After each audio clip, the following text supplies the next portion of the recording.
Welcome back to Layout, everyone. I know it's been a while since my last update, but there's been a lot of new additions and a lot of changes to the layout, and we'll go over all those shortly. Because there's so much stuff to cover, I decided to break this update down into two videos. The first part will be covering the layout and the locomotives, and the second part will cover all of the rolling stock. So starting off with the locomotives, the first locomotive we're going to talk about is my 765. I've done several upgrades to it over the past couple months. First is the addition to the extra flags that are just below the number boards. Added those. I also added, as you can see, the extra coal bunker, and I'll show some pictures.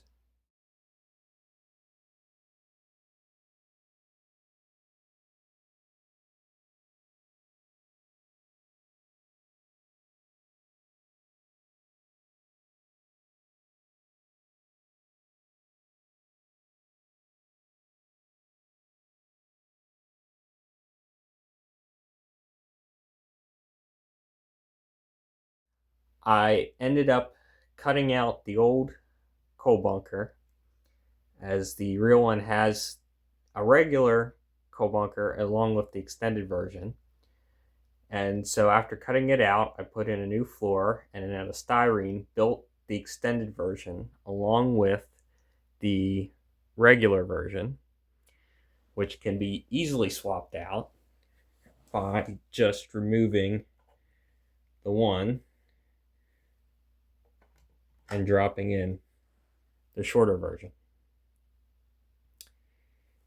In addition to the coal changes, I also replaced the decoder while I was tearing the tender apart, and swapped the basic Bachmann Soundtracks decoder over to a Tsunami 2 decoder for the locomotive.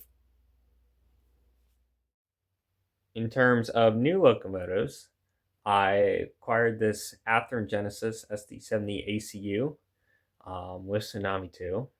Starting off the layout updates, over on this corner of the layout, I've gotten a couple things done.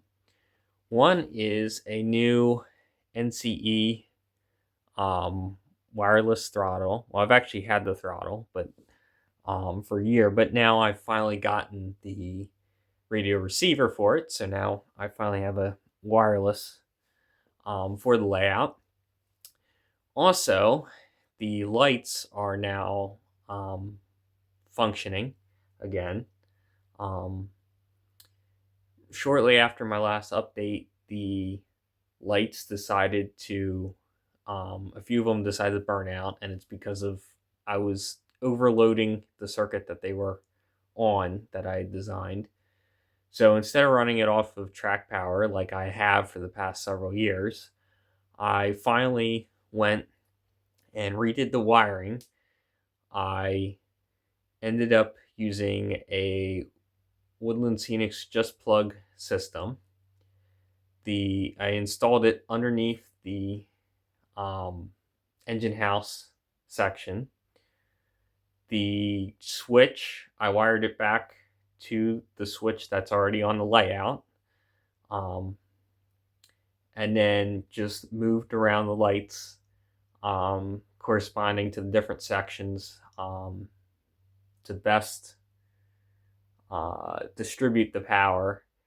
So I still have to, unfortunately, replace the lights that burned out, but the lights are a lot more, I feel a lot more comfortable about how they're being run and not as worried about burning out due to short circuits on the layout as I was, which has been really nice.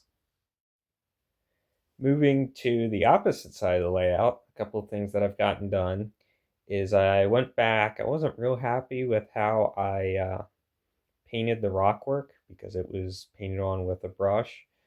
So instead, I went back with an airbrush so I could get in all the nooks and crannies, and then took a brush with some black wash to go over top of it, And so it's turned out a lot better. It's still not perfect. Still needs a couple more coats of wash on it. Um, but it's looking much better than it did. Also in shot is I've gone through and I've airbrushed the track. So especially right around the diamond, you can see. But I've gone around the whole layout, airbrushing it to make it look a little bit more blended. Fortunately, some areas look better than others, but overall, it looks a lot better than it did. And also, right next to the diamond, um, I also completed uh, building a couple of signal boxes. So this one is is the Walthers kit that I added my own lift rings on the sides, and I also added my scratch built the legs for it because I wasn't super happy with the legs that came with it. Um, but other than that, just standard Walthers kit, spray painted, um, like aluminum color. In addition to the diamond single box, also also added this one for the defect detector. I made it a little bit smaller to match prototype pictures. Again, apart from cutting it down, it's still a Walthers kit, but I cut it down, added a new roof, a much flatter roof, added custom lift rings again, added custom floor and a custom legs for it, and then again painted that aluminum silver color. Another thing I completed was another 4 foot section of static grass in Jello Yard. So this section is now complete. As you can see, there's a little bit move 1943.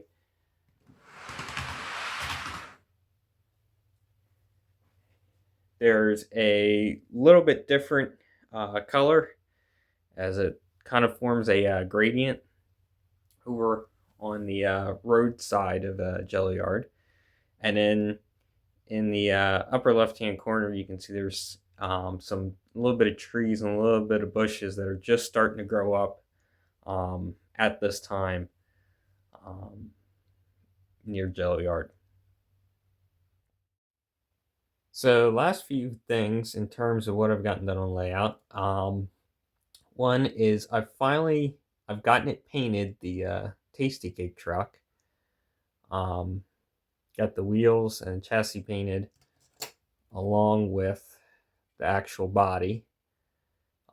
So it's just waiting for me to get around to making custom decals for it, and then getting those applied. But other than that, it is almost done.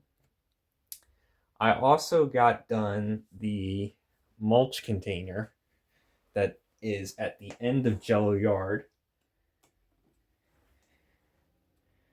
So this was all scratch built out of styrene, and then painted accordingly to try to best match how it looked around 2016.